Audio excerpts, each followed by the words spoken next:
বয়স 55। তার পিতার নাম হচ্ছে আব্দুল জব্বার শিকদার, মৃত চকপাড়া শ্যামনগর সাতক্ষীরা। তিনি গত 25/7/2024 তারিখে নিখোঁজ হয়। তো এটা একটা চাঞ্চল্যকর ঘটনা। তিনি আত্মগোপনে ছিলেন। তো এর প্রেক্ষিতে তার আপন ভাই মঞ্জুর সর্দার তিনি আমাদের শ্যামনগর আমলি আদালতে একটি মামলা দায়ের করেন। মামলা হচ্ছে গত 25/7/2024 তারিখে এই অপহরণের ঘটনা সংক্রান্তে মামলা দাখিল হয়। ধারা হচ্ছে 364, 385 চাঁদাবাজি সেকশন সহ অনেক পুলিশ অফিসার, শ্যামনগর থানার তৎকালীন পুলিশ অফিসার সহ 24 জন আসামি এবং অজ্ঞাতনামা 10-15 জন আসামি সহ একটি মামলা দায়ের করেন। এই ব্যক্তি মিজানুর সরকার তিনি নিখোঁজ সংক্রান্ত আবার একই ঘটনায় তার মেয়ে শারমিন আক্তার তিনিও আমাদের সাতক্ষীরা সদর থানায় একটি মামলা দায়ের করেন। মামলা নাম্বার হচ্ছে 43, ধারা হচ্ছে 364/34। এই মামলার আমরা তদন্তকারী কর্মকর্তা নিয়োগ করা হয় এসআই সৌরভকে। যেহেতু একটি চাঞ্চল্যকর একটি অপহরণ সংক্রান্ত একটি অভিযোগ, এই মামলাটা প্রথম যে মামলাটা কোর্টের বিজ্ঞ আদালতে দাখিল করেছেন সেটা পিবিআই কে তদন্ত দেওয়া হয়েছিল এবং উক্ত মামলায় অনেকজন পুলিশ সদস্যকে আসামি করা হয়েছিল।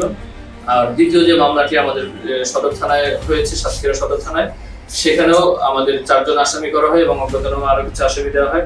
তো আমাদের এসআই সোহরাব আমরা তথ্য প্রযুক্তির সহায়তায় এই ভিকটিমকে উদ্ধার করতে সক্ষম হয়েছি।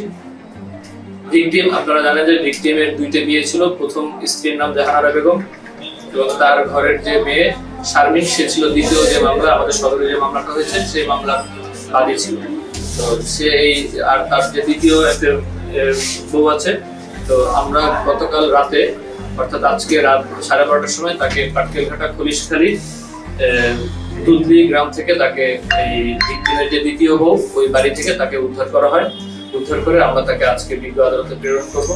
তো এই বিষয়টা যেহেতু তার 2টা বউ আছে এবং তার পারিবারিক কিছু সমস্যা, জায়গা জমি নিয়ে সমস্যা, এই সংক্রান্তে আমরা প্রাথমিকভাবে জানতে পেরেছি যে সে আসলে অপহরণের এরকমের ঘটনাটা আমরা তদন্ত করছি, কিন্তু মূলত হচ্ছে তার যেহেতু 2টা বউ এবং তার ভাইদের সাথে তার কিছু পারিবারিক দ্বন্দ্ব রয়েছে, যে কারণে সে নিজেই আত্মগোপনে ছিল বলে আমাদেরকে প্রাথমিক জিজ্ঞাসাবাদে জানিয়েছে। পুলিশের বিরুদ্ধে মামলা দিচ্ছে কেন, এটা কি বলে বাদীরা কি বলতে চায়? বাদীরা তো বিজ্ঞ আদালতে মামলা দিয়েছে, যেটা পিবিআই নিকট তদন্তাধীন। পিবিআই এটা তদন্ত করছে। তাকে সে যেহেতু নিখোঁজ ছিল, এই নিখোঁজের প্রেক্ষিতেই তারা হয়তো তার খোঁজ খবর না পেয়ে বা তারা হয়তো অন্য কোনোভাবে প্রভাবিত হয়ে বিভিন্ন পুলিশ সদস্যদের বিরুদ্ধে তারা মামলা দিয়েছে। যেহেতু এখন আমরা ভিকটিমকে উদ্ধার করেছি, আমরা অবশ্যই পিবিআইও ভিকটিম কোর্টে প্রডিউস হলে উক্ত মামলাটার তদন্তকারী কর্মকর্তারাও তারাও যথাযথ প্রতিবেদন দাখিল করবেন।